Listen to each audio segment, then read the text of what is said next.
Cœur d'artichaut et foie gras, c'est formidable. Une excellente recette. Et je me demande quelle suite délicieuse il nous réserve. Le début est très prometteur. Je viens de prendre une grande décision. Je vais assassiner ma chère belle-mère. Si Maître Rennes défend seulement moitié aussi bien ses clients qu'il ne fait la cuisine, je m'en tire avec 6 mois. S'il présente sa plaidoirie aussi modestement que son invitation à dîner, le jury ne croira pas un mot de sa défense. Vous avez reçu une invitation? Et comment ça se fait que je n'en ai pas reçu? Vous vous trouvez ici par hasard, alors? Il y a des gens qui se nourrissent exclusivement comme ça. Allez, ne me faites pas languir. Que disait l'invitation? Tout le monde sait qu'on ne peut travailler sans se nourrir. J'ai l'honneur et le plaisir de vous convier ce samedi à une collation entre amis à 8 heures. Voilà. À la bonne franquette. Joseph, j'ai besoin d'un coup de main. Oh. Mais avec plaisir. Qui est-ce? Quelqu'un le connaît ici? Il a fait de la prison, je crois. C'est vrai? Rennes travaille occasionnellement avec un ex-policier, c'est certainement lui. Voilà. C'est pas beau, ça? Allez, vas-y. Oh, laissez-moi deviner, c'est un saumon. Oui, c'est un saumon. Ah, voilà. Fameux. Vous attendiez quelqu'un? Non? Joseph, tu veux aller voir? Bon, alors, on pousse les bouteilles et on fait passer les assiettes.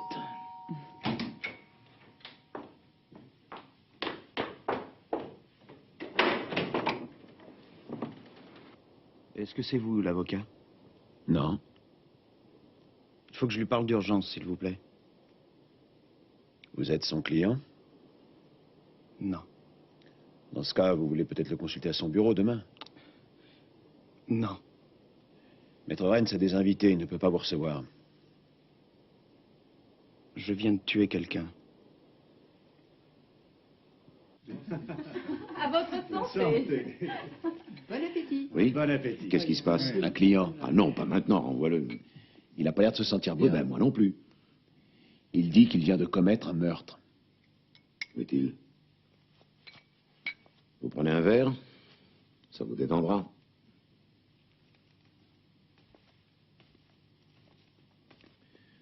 Alors, qu'est-ce qui s'est passé? Nous nous sommes disputés. C'est qui, nous?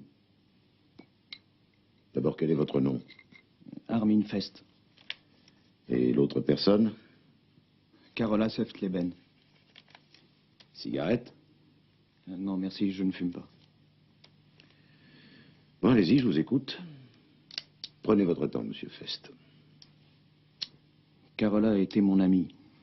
Ma maîtresse, si vous préférez. Je la voyais tous les samedis après-midi depuis presque un an. Et quelquefois la semaine aussi, le soir. Je dois vous dire qu'elle était mariée.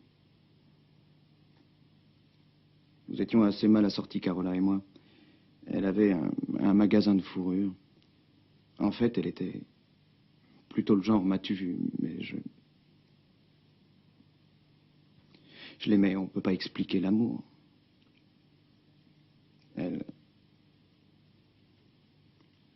Tout à l'heure, elle m'a dit que c'était terminé entre nous. Qu'elle voulait plus me voir, que j'étais trop primaire pour elle. Juste bon à faire l'amour. Vous l'avez tuée parce qu'elle voulait vous quitter? Non, j'ai voulu discuter avec elle, tout ça. Je lui ai demandé... Je lui ai dit que je la comprenais pas et... Je sais plus ce que j'ai bien pu lui dire encore, je voulais... Je lui ai dit qu'elle réfléchisse et je l'ai prise dans mes bras. Et là, elle m'a giflé en plein visage. De toute sa force. C'était comme un court-circuit. Je lui ai rendu sa gifle. Je l'ai frappée qu'une fois. Et elle a valdingué contre le radiateur. Son crâne a cogné le bord du radiateur.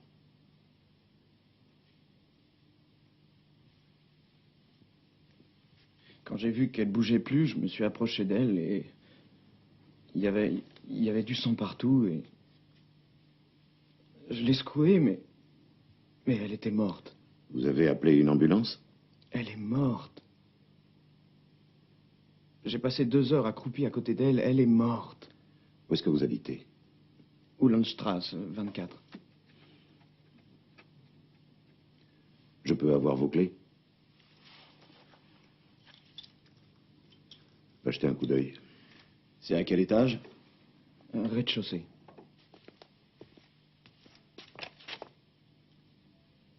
Et mon dîner?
Écoutez, je ne comprends pas. Vous venez ici pour vous rendre pour homicide, mais vous refusez de dire ce qui s'est passé.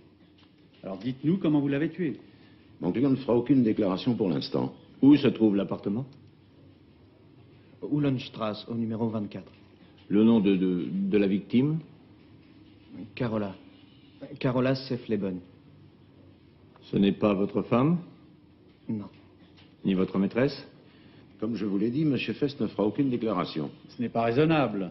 Il ne veut rien dire, d'accord, mais enfin, il a tué cette femme, sinon il ne serait pas là, accompagné de son avocat. M. Fest est venu se rendre pour homicide sur la personne de Mme Sefleben. Il ne dira rien de plus, ce qui est son droit le plus strict. Monsieur le commissaire, puis-je vous demander de descendre un instant? Oui, c'est au sujet d'un homicide. Et le meurtrier refuse de parler. Tenez, je crois que vous en avez besoin.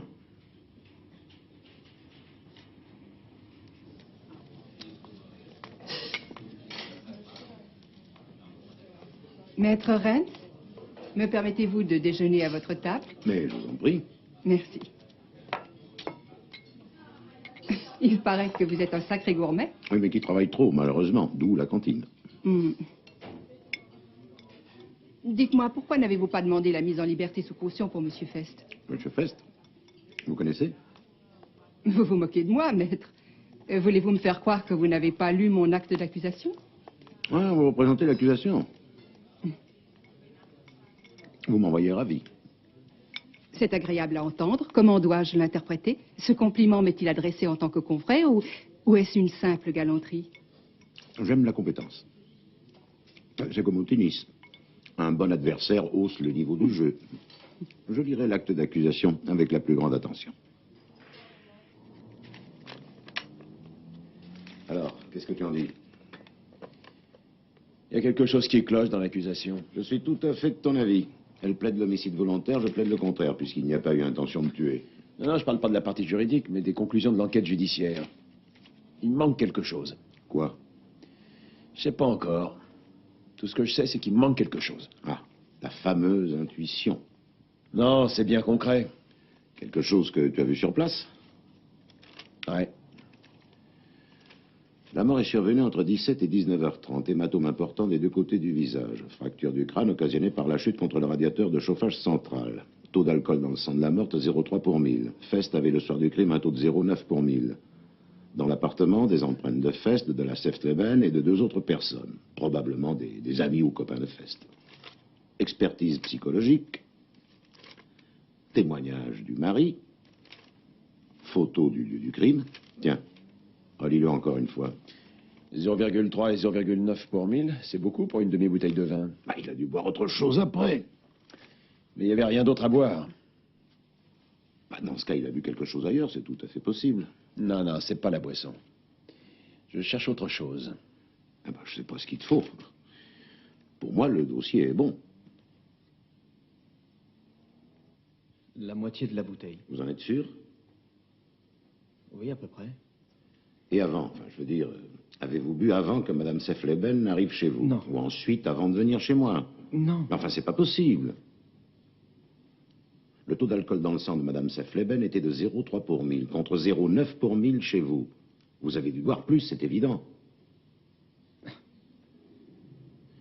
Monsieur Fest, ce sont des questions importantes. Votre responsabilité peut être diminuée considérablement sous l'effet de l'alcool. Vous devez vous rendre compte que c'est un point capital de la défense. Le taux de 0,9 pour 1000 sur lequel se base l'accusation peut avoir augmenté de manière significative si vous avez bu avant l'arrivée de Madame Sefleben un alcool assez fort, du schnapp par exemple, ou... D'accord, j'ai bu 3 verres d'eau de vie. Où? Dans l'appartement. Dans votre appartement? Il n'y avait qu'une bouteille de vin, rien d'autre? Ben, tant pis. Monsieur Fest, voilà un exemple de ce qui pourra vous nuire. Les mensonges, les contradictions, les semi-vérités. C'est pour vous protéger que je vous ai demandé de ne faire aucune déclaration avant la fin de l'enquête judiciaire, pour bâtir la défense. Et qu'est-ce que vous faites pour m'aider? Vous vous empêtrez dans l'invraisemblable et le mensonge. Ce faisant, vous perdez l'avantage de vous être rendu spontanément à la police et d'avoir avoué l'homicide involontaire. Que se passe-t-il? Je ne vous comprends pas. Vous voulez la peine minimale, oui ou non? Ah, oui, bien sûr. Alors, où avez-vous bu? Au centre-ville, dans un bistrot, au comptoir. Ah, Je n'ai pas de témoin. qu'avez-vous bu? 3 eaux de vie. Bien, disons 3 ou 4. Vous avez oublié combien? Et ensuite, prenez-vous des médicaments? Des médicaments pour dormir, contre l'anxiété ou autre chose? Un Valium de temps en temps, c'est très bien. Si vous aviez pris du Valium, par exemple, l'effet de l'alcool s'en serait trouvé augmenté. Vous comprenez où je veux en venir? Du Valium, d'accord, oui. D'accord, pourquoi? Vous avez pris du Valium, oui ou non? Il m'arrive d'en prendre quand j'ai envie de dormir. D'accord. Combien en prenez-vous? 2. 2. Et maintenant, voulez-vous répéter les expressions avec lesquelles Madame Sefleben vous a premièrement insulté, deuxièmement provoqué et troisièmement congédié? J'ai aimé Carola, je l'ai aimée de tout mon cœur. Bravo. C'est ce que vous direz demain au jury.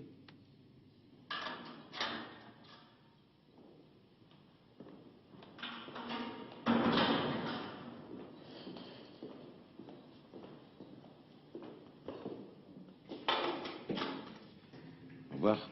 Au revoir.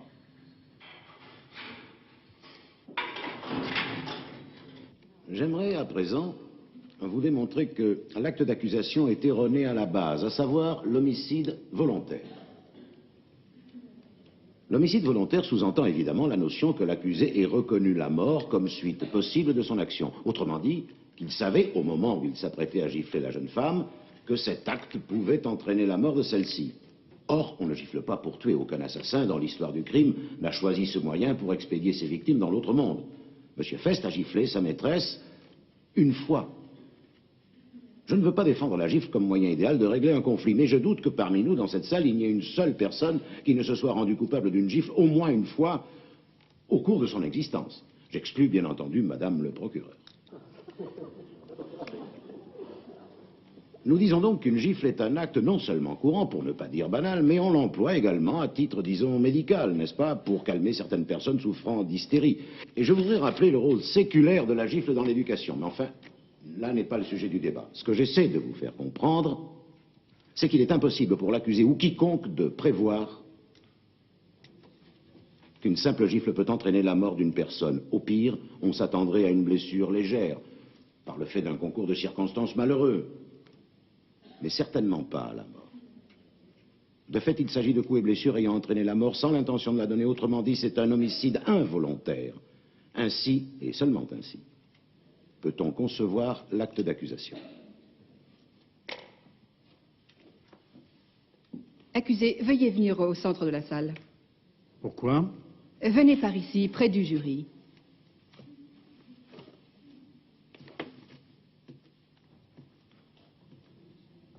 fait bonne impression ce garçon, pas faux? Tout à fait. Veuillez nous annoncer votre profession. Chauffeur de poids lourd. S'agit-il d'un travail dur à accomplir physiquement?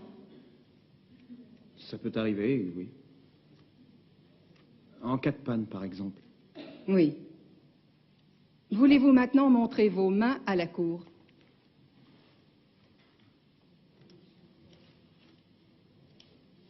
Oui, allez-y, tendez les bras. Pas très large. En tout cas, pas les mains d'un travailleur manuel. Peut-on sérieusement envisager que ces mains peuvent tuer d'une seule et unique gifle? Pour qu'un être humain puisse mourir par le fait d'une simple gifle, ne faut-il pas plusieurs coups violemment portés pour envoyer une personne à travers la pièce et qu'elle bascule et tombe en se blessant mortellement? Ne faut-il pas une brutalité peu ordinaire pour faire mourir un être jeune en pleine santé? Vous pouvez vous rasseoir. J'aimerais dire un mot à l'avocat de la défense. J'ai apprécié votre discours humoristique sur la banalité de la gifle en général. Mais je dois vous avouer qu'il n'y a personne de ma connaissance mort d'une gifle. Et je doute fort qu'il existe un précédent juridique d'un tel cas. Je crois donc pouvoir affirmer que les gifles mortelles n'existent pas. Il faut plus que ça pour tuer un être en pleine santé. Il faut une certaine force physique ou à défaut un instrument la remplaçant. Il ne s'agit donc pas de coups et blessures ayant entraîné la mort sans intention de la donner, mais d'homicide volontaire.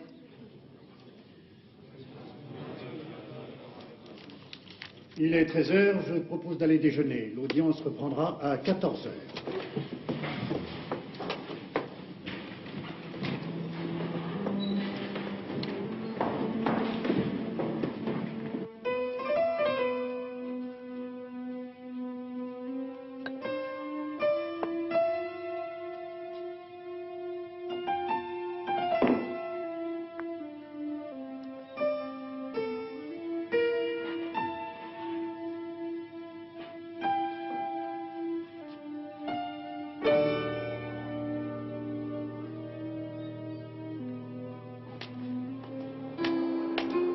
Qu'est-ce qui se passe? Je l'ai trouvé. Qui? Mon erreur. Tu sais bien le petit détail qui ne correspondait pas. Oui, et alors? C'était les mégots dans le cendrier. Il y avait 2 sortes de bout-filtres. Chez Fest, tu en es bien sûr? Dans son appartement? Oui, mais Fest ne fume pas. Je lui avais offert une cigarette quand il était chez toi. Tu te souviens? Il a dit « je ne fume pas ». D'accord?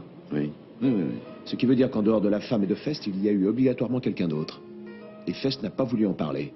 Mais pourquoi? Ah, ça, j'en sais rien. Il a menti. Tout ce qu'il t'a dit jusqu'ici est faux, j'en suis persuadé. Tu n'avais pas cette impression? Non. Enfin, pas tout de suite. Mais en prison, quand je l'ai revu, j'ai eu l'impression qu'il me mentait. Il me semblait qu'il inventait les réponses à mes questions au fur et à mesure. Bon, je te quitte. T'es bien pressé? Mes voix m'appellent. T'es quoi? Je suis mes voix comme Jeanne d'Arc. Méfie-toi, ça mène droit au bûcher. Monsieur Sefleben, connaissiez-vous l'accusé? Non, je n'avais pas de raison de le rencontrer. Que voulez-vous dire par là? C'est pas avec moi qu'il avait une liaison, mais avec ma femme. Étiez-vous informé du rôle que jouait l'accusé dans votre vie? J'étais informé de l'existence générale et permanente d'un amant, mais je n'ai pas poussé la curiosité jusqu'à vouloir connaître l'individu en question. Votre mariage battait de l'aile? Pas le moins du monde. Dans sa fonction fondamentale, à savoir l'assistance réciproque, notre mariage était parfaitement intact. Merci. Est-ce que l'accusation ou la défense désire poser des questions aux témoins? Votre femme vous a-t-elle parlé de Monsieur Fest? Enfin, je veux dire, même si elle ne prononçait pas son nom. Non, elle n'avait pas ce manque d'élégance. Votre femme se montrait-elle blessante, agressive, désagréable envers vous? Elle avait ses humeurs, comme toutes les Cela femmes. se produisait souvent? Vis-à-vis de moi, non. Vous n'avez pas voulu vous constituer partie civile dans ce procès. Voulez-vous nous dire pour quelle raison? Serait-ce parce que vous comprenez le geste de l'accusé? Monsieur le Président, l'avocat de la défense outrepasse ses droits. Je vous dispense de répondre à la dernière question de l'avocat de la défense. J'y répondrai. J'ai renoncé à me constituer partie civile parce que ma femme ne revivra pas pour autant. Je comprends et j'approuve la présente procédure comme sauvegarde d'une valeur morale et civique. Mais personnellement, je m'en fiche complètement. Merci, monsieur Seftleben. Vous avez travaillé combien de temps avec Armin Fest? Oh, ça doit bien faire 3 ans. Dans ce cas, vous devez très bien le connaître. Bon, si vous voulez dire que je sais comment il dort, mange, et se racle la gorge, pas de problème, je sais. Mais ce qu'il pense, ce qui lui plaît, ce qu'il aime pas, eh ben, j'en sais strictement rien. C'était un mec renfermé. Sur de longs trajets, on s'ennuyait ferme. D'ailleurs, je peux vous dire que pour un Berlinois, il m'a surpris. Ni le genre grande gueule, ni brut, vous voyez ce que je veux dire. Un mec gentil, rendant service, mais qui parle pas. Et dites-moi, il n'aurait pas des amis ou peut-être une copine avec lesquels il se serait montré plus ouvert? Une fois, je lui ai demandé s'il voulait pas être ami avec moi, par exemple. Une vraie amitié, vous comprenez? Eh ben, il m'a répondu, non, j'ai déjà un ami.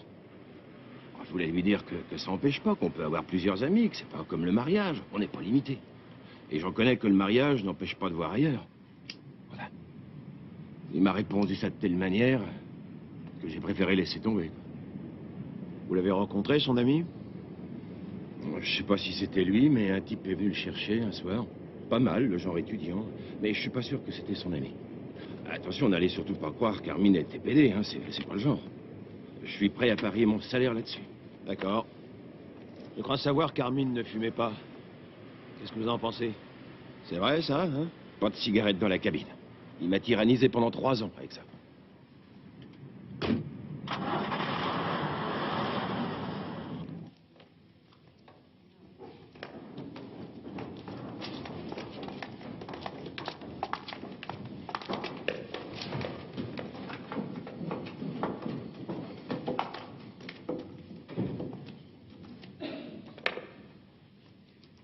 Je déclare l'audience ouverte. Veuillez vous asseoir.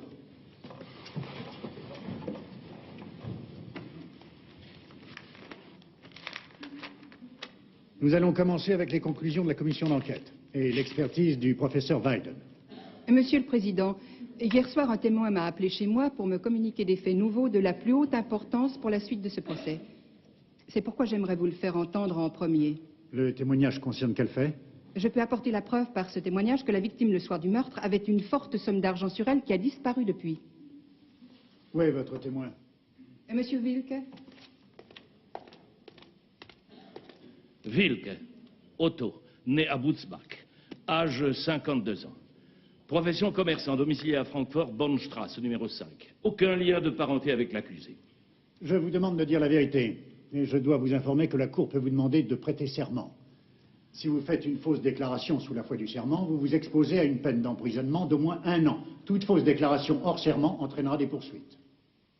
Connaissiez-vous Madame Seftleben? En date du 24 mars, je peux le vérifier si vous voulez, Madame Carola Seftleben s'est présentée le jour même donc du meurtre à mes bureaux du grand magasin Gold. Et elle m'a demandé de lui donner contre ce reçu, le voici, la somme de 116 000 marks en liquide à 14h30 précise. En quoi ce fait concerne-t-il le procès en cours? Cet argent n'a pas été retrouvé depuis, ni dans ses comptes personnels, ni dans les comptes de la société. Son époux et son comptable peuvent vous le confirmer sous la foi du serment si nécessaire. Un peu de patience, s'il vous plaît. Je suppose que vous avez interrogé les personnes que vous citez. Oui, naturellement. Bien, la Cour fera une enquête de son côté, mais pour l'instant, nous continuons à entendre le témoin Wilke.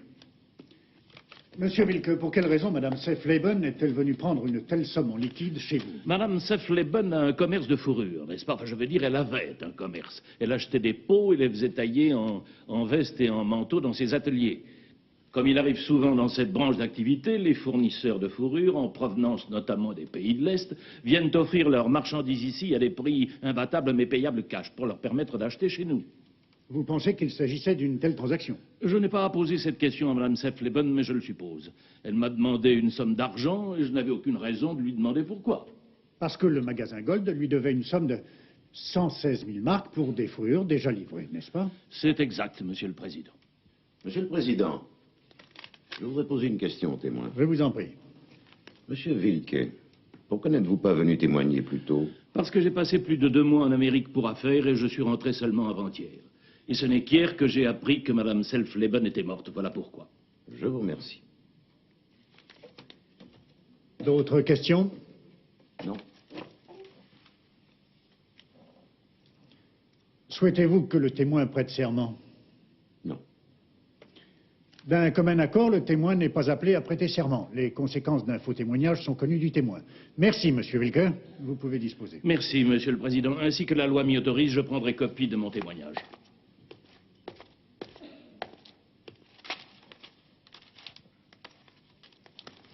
Étant donné que nous devons soupçonner l'accusé d'avoir pris l'argent dont parle le témoin, il s'impose à mon avis Je que proteste énergiquement. Vos conclusions sont plus que hâtives. Il n'y a pas la moindre trace d'une preuve. Je regrette, maître, vous n'avez pas la parole pour l'instant. Mais l'accusation non plus. Dans ce cas, je l'autorise à la prendre. nous devons partir de l'hypothèse que l'accusé se soit approprié les 116 000 marques en question et je demande de ce fait de modifier le chef d'accusation, à savoir homicide avec préméditation. Je proteste, votre honneur. Je demande qu'on suspende l'audience immédiatement. Je me joins à la demande de l'avocat de la défense. La Cour suspend l'audience et la reporte à une date ultérieure et ordonne une enquête supplémentaire. L'audience est levée. Elle n'avait pas d'argent sur elle, vous pouvez me croire. Comment le savez-vous? Avez-vous fouillé son sac à main? Non. Quelqu'un avait-il la clé de votre appartement? Quelqu'un aurait-il pu prendre cet argent pendant que vous étiez chez moi? Seulement votre collaborateur. Je lui avais donné la clé de mon appartement. Non, lui, vous pouvez l'oublier. C'est facile à dire pour vous. 116 000 marques, vous vous rendez compte? C'est énorme. Mais croyez-moi, ça n'est pas... C'est vous qui le dites. Mais moi, comment je peux savoir si vous n'avez pas partagé l'argent, votre ami et vous? Monsieur Fest, quand la confiance entre l'avocat et son client est à ce point... Je n'accepte pas qu'on me traite de voleur, vous entendez? De ma vie, je n'ai rien volé, rien ni personne. L'accusation ne s'intéresse pas au vol. Je vais vous le dire sans ménagement. L'accusation veut prouver que vous avez commis un meurtre crapuleux. Et ça signifie la prison à perpétuité. Voilà où nous en sommes. Ça ne vous avancera à rien d'accuser mon collaborateur ou moi-même. Si l'argent ne réapparaît pas, je doute fort que... Mais je n'ai pas pris cet argent. Je ne savais même pas qu'elle l'avait. Il faut me croire. Je vous crois. La police m'a déjà posé toutes les questions possibles et imaginables, et ce 3 fois. Et maintenant vous. Alors, qui êtes-vous? Pour qui travaillez-vous? Et que voulez-vous savoir? Je dois répondre à toutes les questions à la fois ou vous voulez que je les traite séparément? Je vais vous dire ce que je veux. Foutez-moi le camp. Dommage pour vous. J'aurais aimé vous faire ce plaisir, vous êtes tellement charmante. On n'a pas envie de vous refuser quelque chose. Allez-y, posez vos questions. Vous connaissez les questions. Oui. Madame Sefleben a quitté le bureau samedi, le jour de son assassinat, vers midi à peu près, et elle n'était pas encore revenue à 15 heures, heure à laquelle j'ai moi-même quitté le bureau. Non, je ne savais pas qu'elle allait chercher de l'argent. Oui, je suis restée au bureau jusqu'à 15 heures. Non, Bien, qu'est-ce que vous attendez? Vous ne prenez pas de notes? Les autres ont tous pris des notes. Oui, nous avons un coffre-fort au bureau. Non, je n'ai pas la clé du coffre-fort. Y a-t-il autre chose? Oui. Quand avez-vous appris l'assassinat de votre patronne? Dimanche matin, son mari m'a appelé. La police est-elle venue vous voir et quand? Oui, le lundi matin. Ont-ils ouvert le coffre-fort? Non. À ce moment-là, personne n'avait parlé de cet argent. Et maintenant, on ne parle plus que de cela. Curieux, n'est-ce pas? Ma femme ne m'a à aucun moment remis cette somme de 116 000 marques, ni aucune autre somme d'un montant différent. Après sa mort non plus, aucune somme d'argent n'a été retrouvée sur notre compte commun, ni sur le compte courant des dépenses du ménage. À ma connaissance, ma femme ne possédait pas en dehors de notre compte commun et de celui de l'entreprise un 3e compte à titre personnel ou un compte d'épargne. Avez-vous d'autres questions? Acceptez-vous de prêter serment? Ah, si vous l'estimez nécessaire, allons-y. Désirez-vous prêter serment sur la Bible? Non. Bien, voulez-vous lever la main droite? Jurez-vous d'avoir dit la vérité et rien que la vérité? Je le jure. Je vous remercie.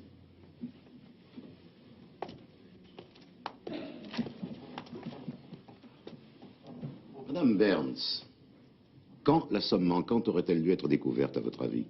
En supposant que le témoin Wilke ne se soit pas présenté. Je n'en sais rien.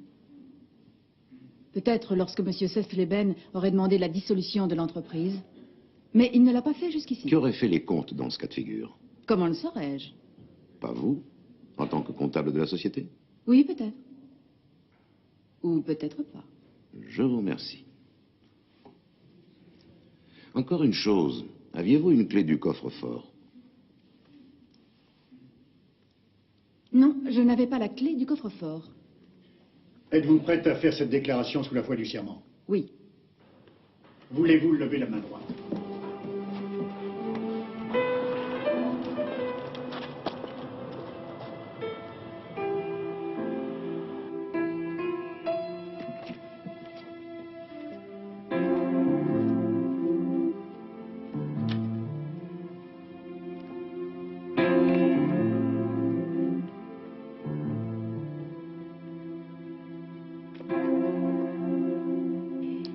Je vois sur votre carte que vous êtes détective privé. Que puis-je faire pour vous?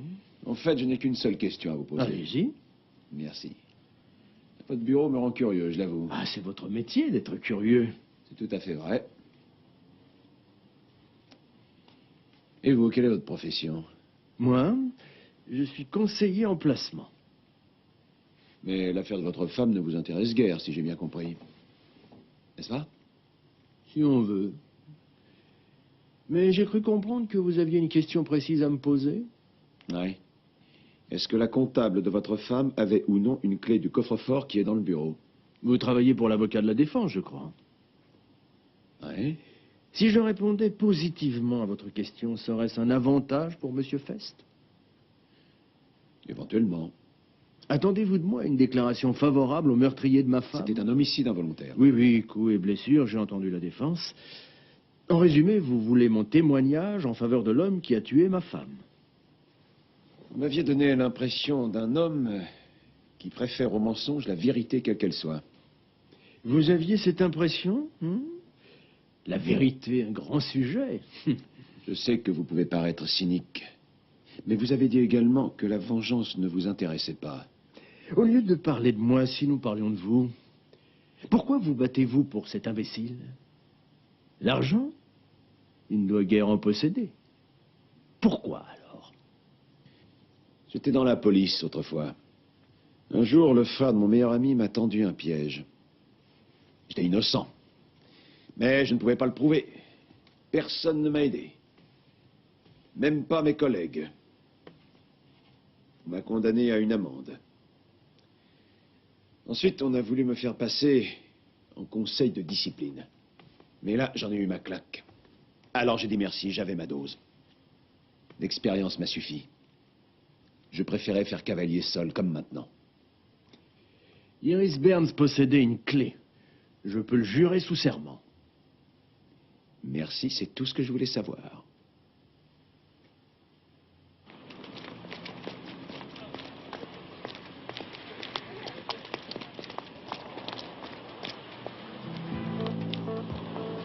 Ne me dites pas que vous m'espionnez. Vous espionnez, allons donc. Je voulais vous inviter à prendre un verre. Je viens de quitter un instant Monsieur Sefleben. Voulez-vous me laisser tranquille? Monsieur Sefleben m'a exprimé son regret d'avoir quitté l'audience aussitôt après son témoignage. Il aurait apprécié vous entendre affirmer que vous n'aviez pas la clé du coffre. Cela ne m'aurait pas gêné. Vous vous êtes retourné juste avant de faire votre déclaration. Pourquoi? Je ne me suis pas retournée. Moi, je vous ai vu. Monsieur Sefleben est certainement un homme fort aisé, mais il ne me donne pas l'impression de considérer 116 000 marks comme une bagatelle sans intérêt. Arrêtez cette comédie, vous savez qui a pris l'argent. Oui, nous savons que 2 personnes auraient pu le prendre. L'accusé ou vous-même. Vous êtes malin. Oui, j'avais une clé du coffre-fort autrefois, mais j'ai rendu cette clé bien avant le meurtre de Madame Sefleben. Comment expliquez-vous dans ce cas que Monsieur Sefleben ne retrouve pas cette clé? Je ne sais pas, il a dû la perdre. Et en plus, même si j'avais su que l'argent était dans le coffre, comment aurais-je pu savoir qu'elle allait mourir assassinée précisément ce jour-là après mon départ du bureau? Non, vous avez appris sa mort que dimanche. Et vous avez réalisé qu'il y avait 116 000 marques qui dormaient dans le coffre du bureau. Et vous vous disiez que l'assassin serait automatiquement accusé du vol. Vous vous êtes donc rendu au bureau et vous avez vidé le coffre. Vous êtes un romancier d'envergure. Oui, on me l'a toujours dit. Et la suite du roman, c'est-à-dire du procès, se terminera différemment de ce que vous avez imaginé. Vous ferez de la prison non seulement pour vol, mais pour avoir fait une fausse déclaration sous la foi du serment. Je commence à comprendre, vous voulez me faire peur. Moi? Mais il n'y a pas de raison. Ils ne sont pas à moi, les 116 000 marques. Ils appartiennent à Monsieur Sefleben. Mais vous fait pas peur, celui-là, si j'ai bien compris. Je me trompe?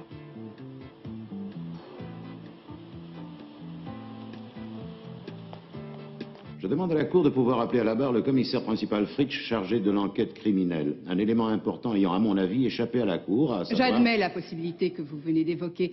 Mais ce qui ne m'a pas échappé, ce qui n'a nullement échappé à la Cour ni au jury, ce sont vos volte-face et sous-périlleux répétés pour étourdir l'auditoire et pour enterrer les faits. Fait numéro 1. L'accusé Armin Fest a tué Carola Sefleben et il a avoué ce fait. Fait numéro 2. Madame Sefleben portait sur elle, au moment de sa mort, la somme de 116 000 marks en billets de banque. Par conséquent, il n'y a qu'une alternative. Premièrement, l'accusé Armin Fest a tué sa victime pour lui prendre son argent. Et toute cette histoire d'amour à faire pleurer Margot est pure invention pour attendrir le jury. Deuxième possibilité, Armin Fest tue sa victime dans un accès de violence passionnelle et trouve l'argent seulement après. Il se l'approprie. Cette deuxième hypothèse est en contradiction avec le fait que Madame Sefleben se soit rendue chez Monsieur Fest. Si elle en avait assez de son amant, si elle ne voulait plus le voir, on voit mal pourquoi elle serait allée chez lui.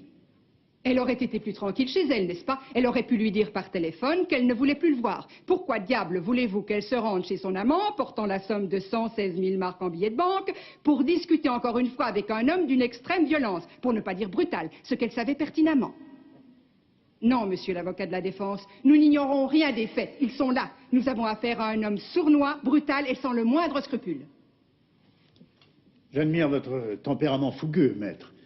Mais votre plaidoirie était prévue pour plus tard. Je vous prie de m'excuser. Ce n'était pas moi. Pardon? Qu'avez-vous dit, accusé? Ce n'était pas moi. Levez-vous, s'il vous plaît. Vous dites que ce n'était pas vous? Je n'ai jamais rencontré Madame Sefleben. Excusez-moi. Vous avez fait des aveux complets. Voulez-vous dire que vous vous rétractez? Oui, j'ai avoué, c'est vrai, mais... J'ai avoué pour un ami, c'était convenu comme ça. Oui, un ami? Mon meilleur ami. Mon seul et unique ami. Nous nous sommes connus à Berlin, autrefois. C'est lui qui était l'ami de Madame Sefleben. Et comment expliquez-vous la présence du cadavre chez vous? Il se voyait chez moi le samedi après-midi, c'était plus facile. Le samedi, je n'étais presque jamais là, je leur laissais la maison. Et mon copain n'a pas un logement indépendant. Ce samedi-là, j'ai assisté à un match de foot. Francfort-Duisbourg. Et quand je suis rentré, j'ai trouvé cette femme. Elle était morte, étendue sur le sol. Mon ami était bouleversé. Il voulait en finir. Il vient de terminer ses études de droit et il a dit... C'est fini, je n'ai plus aucune chance. Je ne peux plus être admis au barreau après avoir commis un meurtre. Alors il a voulu se suicider. J'ai essayé de le raisonner. Je ne voulais pas qu'il se fasse du mal. Et là, brusquement, l'idée m'est venue de dire que c'était moi. Vous voulez dire que vous avez accepté de prendre un meurtre sur vous par amitié? Non, ce n'était pas un meurtre, il me l'a dit. Il m'a tout bien expliqué. Crime passionnel, il a dit, ce n'est pas un meurtre. Coups et blessures ayant entraîné la mort sans intention de la donner. C'est ce qu'il m'a dit, exactement comme Maître Renz. Il m'a dit que je prendrais au maximum 3 ans, avec une bonne conduite. Après 2 ans, il me relâcherait. C'était moins grave pour moi que pour lui. Dans ce cas, pourquoi avez-vous changé d'avis maintenant? Parce qu'il ne m'avait pas parlé de l'argent. 3 ans, oui. Mais toute la vie, non. Toute la vie, je veux pas.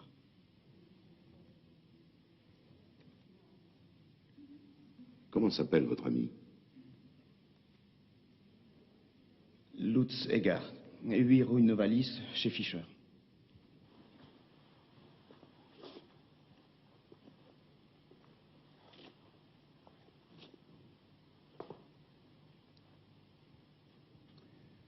Monsieur Egart, en tant qu'étudiant en droit, vous connaissez la formule, mais je dois vous la répéter. Vous avez le droit de ne pas répondre au cas où votre déclaration pourrait se retourner contre vous. J'accepte l'interrogatoire. Veuillez décrire à la Cour votre relation avec Armin Fest. Nous sommes amis depuis notre jeunesse. De bons amis. Que puis-je dire de plus? Mais vous aviez des contacts fréquents ici à Francfort? Nous nous voyions 2-3 fois la semaine, parfois plus, parfois moins. Nous prenions un pot, nous allions au cinéma, nous parlions. Une relation assez classique. Vous êtes-vous rendu à l'occasion dans l'appartement de l'accusé? Oui, bien sûr. Aviez-vous une clé? Non. Connaissiez-vous la maîtresse de l'accusé? Non. Connaissiez-vous Carola Sefleben? Non. Votre ami a fait une déclaration différente. Je maintiens ma déclaration. Je ne connaissais pas cette Madame Sefleben. Je regrette. Monsieur Fest a déclaré que Madame Sefleben était votre maîtresse, non la sienne. Ça n'est pas exact. Votre ami a déclaré que ce n'est pas lui, mais vous qui l'avez tué.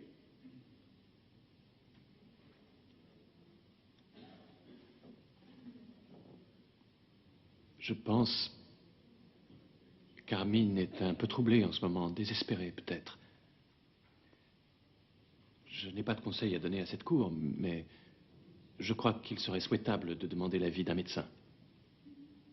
Mais Lutz, dis-le-leur. Lutz, je t'en prie. Je suis désolé, Armin, mais je ne peux pas t'aider. Pas de cette façon-là. Monsieur Eghardt, où étiez-vous le 24 mars à 15 h? Je ne me souviens pas. C'était un samedi. Je ne m'en souviens plus. Puis-je interroger le témoin? Faites. Monsieur Eghardt, quand avez-vous appris que votre ami Armin Fest était accusé de meurtre? C'était, attendez... C'était un lundi. Le lundi suivant, je l'ai appris en achetant le journal. Et vous ne savez pas ce que vous avez fait pendant ce week-end, ni ce samedi particulier. Très particulier, puisqu'il a bouleversé la vie de votre ami, de votre meilleur ami. De manière définitive, n'est-ce pas? Vous prétendez ne plus savoir ni où vous étiez, ni ce que vous avez fait. Non, je ne me souviens plus.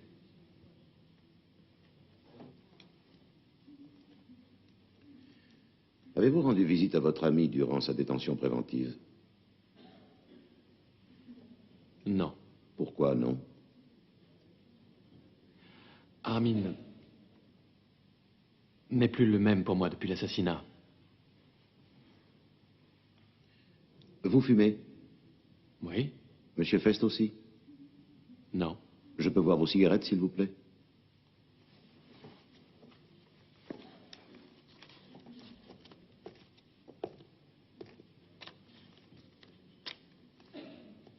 Le commissaire Fritsch a relevé sur le lieu du crime des mégots dans le cendrier, provenant de 2 marques de cigarettes différentes, celle que fumait la victime et celle que fume Monsieur Eghardt.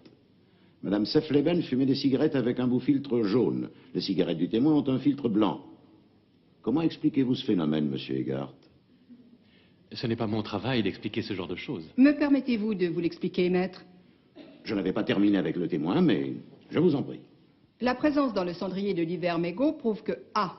Monsieur Fest ne vide pas souvent ses cendriers, puisque les mégots d'une visite précédente s'y trouvaient encore. Ou B. Madame Sefleben aurait pu, comme cela arrive parfois chez certains fumeurs, avoir 2 marques de cigarettes différentes sur elle. Normale et mentholée. Attendez, je fume habituellement cette marque. Or, c'est encore un exemple différent. J'ai tiré dans l'appareil automatique de la cantine du tribunal cette marque et je fume les 2. Voilà l'explication. Je vous remercie de cette brillante démonstration. Monsieur Eghardt, où habitez-vous? Rue Novalis, au 8. Est-il exact que vous y habitez en tant que sous-locataire? Oui. Et que vous ne pouvez y recevoir la visite de dames? Effectivement. Avez-vous utilisé l'appartement de votre ami Armin Fest pour y rencontrer des femmes?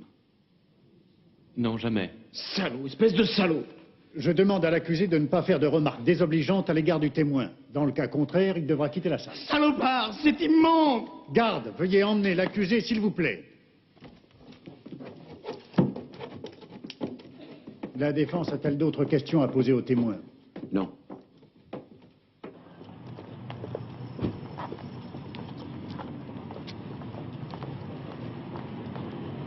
Maître Renz? Ah, oui. J'aurais une question à vous poser, si vous permettez. J'espère que vous ne me tenez pas rigueur de mon interrogatoire, mais en tant que juriste... En tant que juriste débutant, j'aimerais vous exprimer mon admiration pour votre interrogatoire. Je n'ai pas pu faire grand-chose pour votre ami. Peut-être pourriez-vous faire quelque chose pour moi? De quelle manière?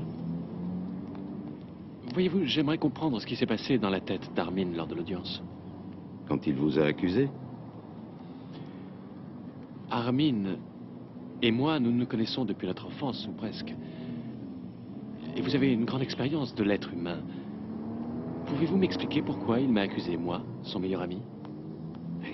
croire que vous accepteriez d'aller en prison pour lui.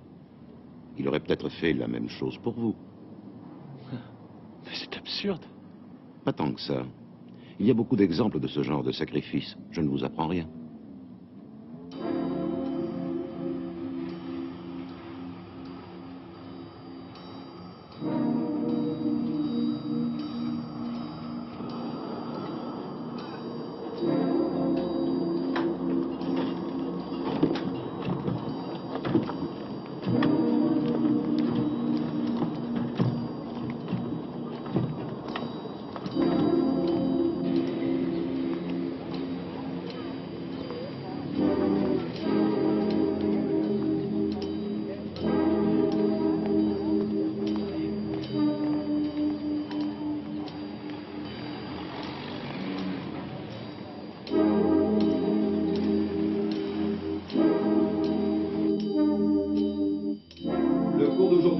Consacré à la jurisprudence. La jurisprudence est une interprétation de la loi par les tribunaux. La jurisprudence fait force de loi. Vous permettez? C'est bon? Non. J'admire que vous ayez l'intelligence de manger ici. Pourquoi intelligence? Parce que vous avez les moyens d'aller ailleurs. Restez ici, monsieur Egart. D'où connaissez-vous mon nom? Tout simplement parce qu'au tribunal, on demande aux gens de se présenter.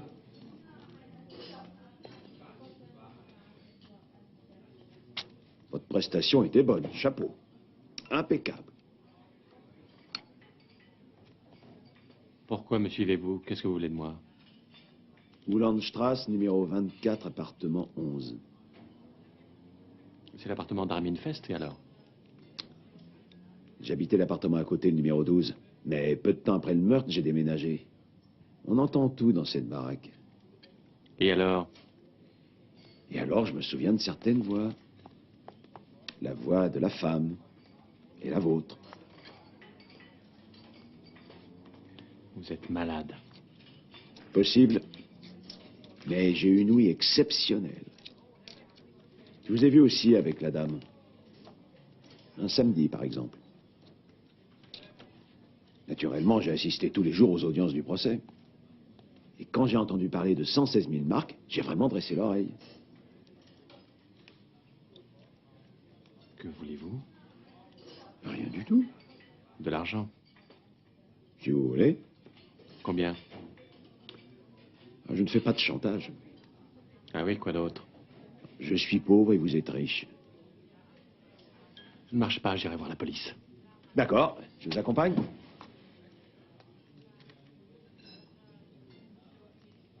Combien? Ah, alors là, si vous me prenez par les sentiments, 5. 5 000? Oui. Contre quoi? Contre le fait que je n'ai aucune mémoire. Où faut-il que je les dépose? Ça, c'est mon adresse. Vous n'avez pas marqué votre nom? Mon nom est personne. Seul importe que vous soyez ponctuel à 19h tapante.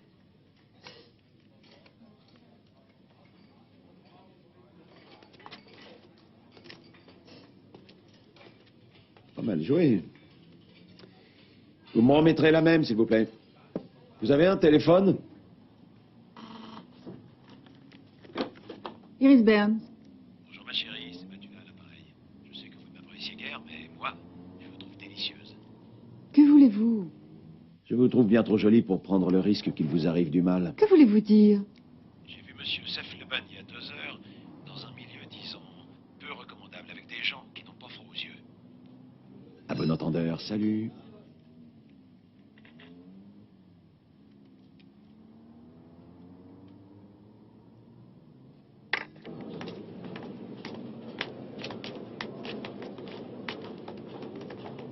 Ils sont venus pour moi? Ne soyez pas prétentieux, ils viennent pour l'audience suivante, une actrice.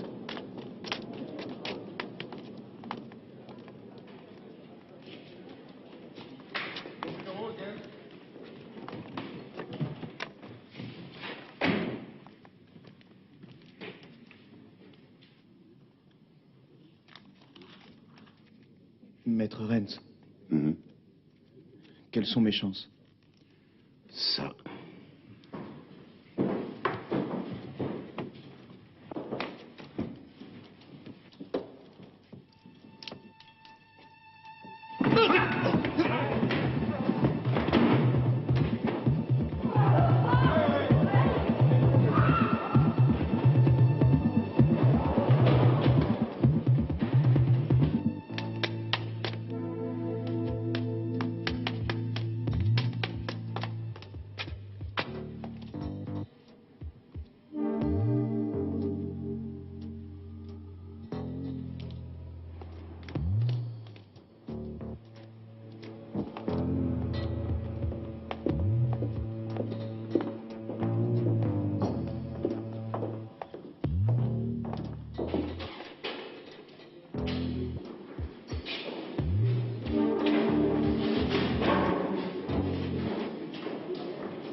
Un bonhomme pacifique, gentil, qui vient se rendre spontanément. Il a profité de l'effet de surprise.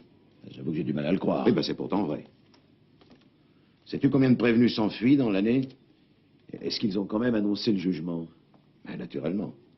Et il n'y avait pas moyen de différer le jugement? Si tu sais comment, dis-le-moi. Bah, t'aurais pu dire que... Dire quoi? Que M. Matula fait chanter l'éventuel meurtrier? Non, pas l'éventuel. Le meurtrier. En acceptant de payer, il avoue. D'accord? Nous devons faire appel, nous n'avons pas le choix, malheureusement. Ah oui, je connais ça.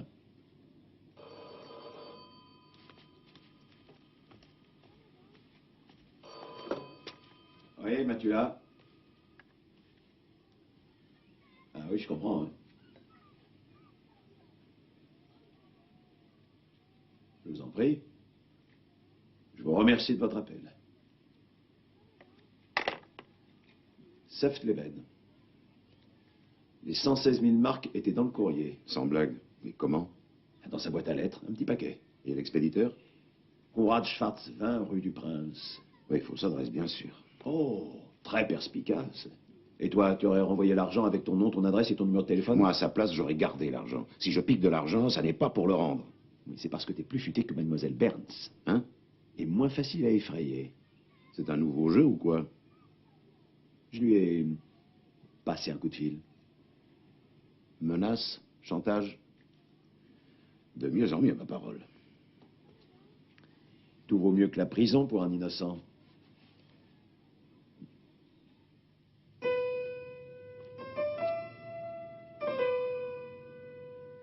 Et si Egart prenait la poudre d'escampette? Il viendra, fais-moi confiance. Pourquoi tu te bats comme un bulldog pour ce Armin Fest? C'est marrant, on m'a déjà posé cette question ces jours-ci. Et qu'est-ce que tu as répondu? J'ai raconté mon histoire, que veux-tu? Il y a des choses qui marquent.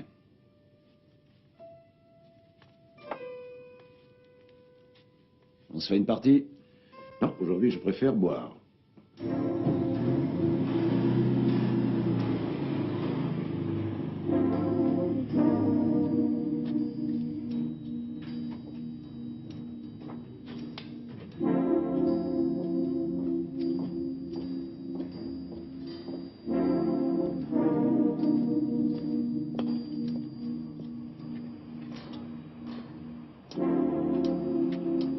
Loot?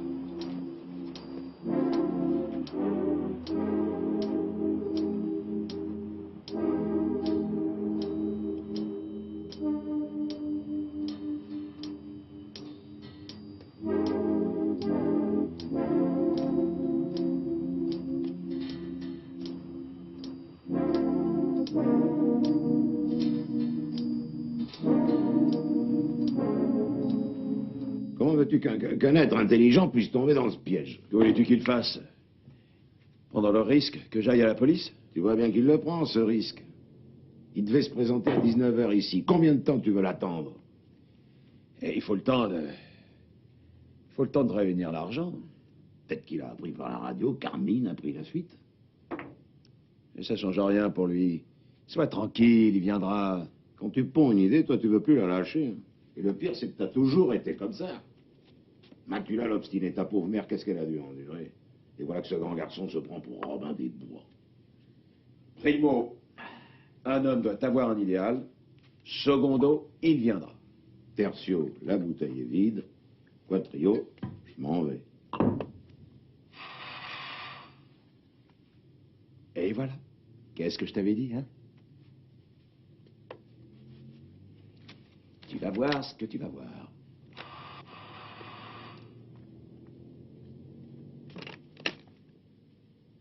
Armin? Content de vous voir, entrez. Où est Maître Renz? Pourquoi? J'ai appelé votre bureau et on m'a dit que je trouverais Maître Renz ici. Je suis très content de vous voir. Nous avons de fortes chances de pouvoir prouver votre innocence encore aujourd'hui. Je ne le crois pas. Monsieur Eggard va venir ici et... Il ne viendra pas. Pourquoi dites-vous ça? Parce qu'il est mort. Vous acceptez de me défendre?